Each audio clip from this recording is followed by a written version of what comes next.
नमस्कार साथियों, जय हिंद। मैं वेद प्रकाश शास्त्री, आपका गुरुजी। साथियों, आज हम चर्चा करेंगे कि आर्य समाज के संस्थापक, महान समाज सुधारक स्वामी दयानंद सरस्वती जी के आज जन्मदिन है। आप पूरे भारत में ही नहीं, पूरे विश्व के अंदर बड़ी धूमधाम से स्वामी जी का जन्मदिन मनाया जा रहा है। साथियों, 26 फरवरी 1824 के अंदर स्वामी जी का जन्म हुआ। इनके बचपन का नाम मूलशंकर था। इन्होंने स्वामी विरजानंद जी से शिक्षा दीक्षा लेकर के साथियों उस वक्त समाज में फैली कुरीतियाँ, धर्म के नाम पर आडंबर और जो रूढ़वादी परंपराओं को स्वामी जी ने खत्म किया, समाप्त किया। साथियों, जैसे जाति प्रथा को समाप्त किया, गोंडमवाद को समाप्त किया, देश प्रथा को समाप्त किया, बाल प्रथा को समाप्त किया, जो समाज में कुरीतियाँ थीं, स्वामी जी ने अपने प्रताप तेज से, अपने अदम्य साहस से इन्होंने एक समाज में नई क्रांति लाई।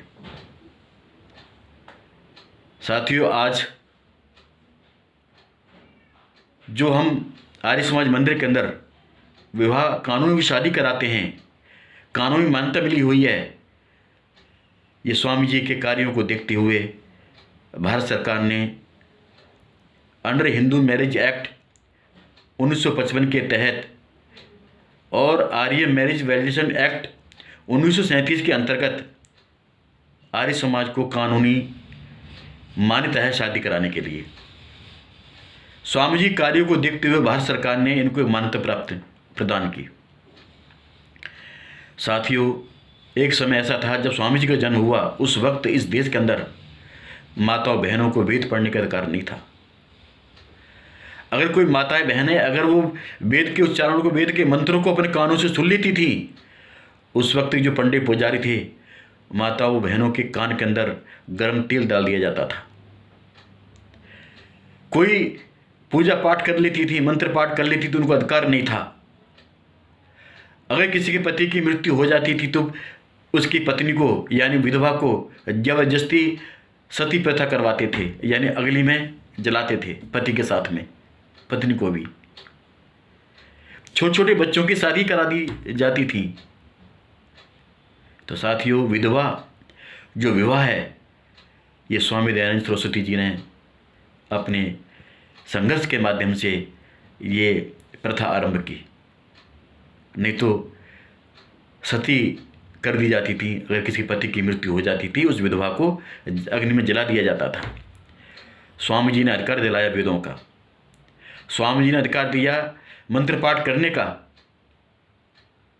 और ये कहा कि जन्म से जायते शूद्रः, जो जन्म से सारे शूद्र पैदा होते हैं, कर्म से ब्राह्मण पैदा होता है। इसलिए द्विज शब्द दिया स्वामी जी ने कि जो द्विज है, यानी जो जिसका दो जन्म हुआ है, एक उसके माता के गर्भ से जन्म हुआ, एक उसके गुरु के गर्भ से जो है बच्चे ने शिक्षा दीक्षा प्राप्त की, ऐसे जो व्यक्ति है वो ब्राह्मण है, द्विज है।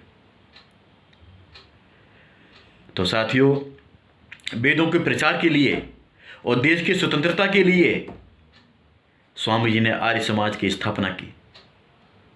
इन्होंने मुंबई शहर चुन करके 1875 में स्थापना करके एक आर्य समाज को नई दिशा प्रदान की। आज जो डीएवी कॉलेज हैं, आज देश में नहीं पूरे विश्व के अंदर जो है आर्य समाज का जो एक प्रचार पूरे विश्व में हो रहा है, ये स्वामी जी की देन है। तो साथियों, आर्य समाज मंदिर अमृतपुर बी अभिजीत कॉन्टेम्पल ऑफ कैलाश, यह मंदिर 72 काशी से रजिस्टर्ड है। इस मंदिर के माध्यम से, इस आर्य समाज के माध्यम से मैं आपको और आपके परिवार को स्वामी जी के जन्म दिवस की, जन्म उत्सव की बहुत बहुत शुभकामनाएं प्रदान करता हूँ।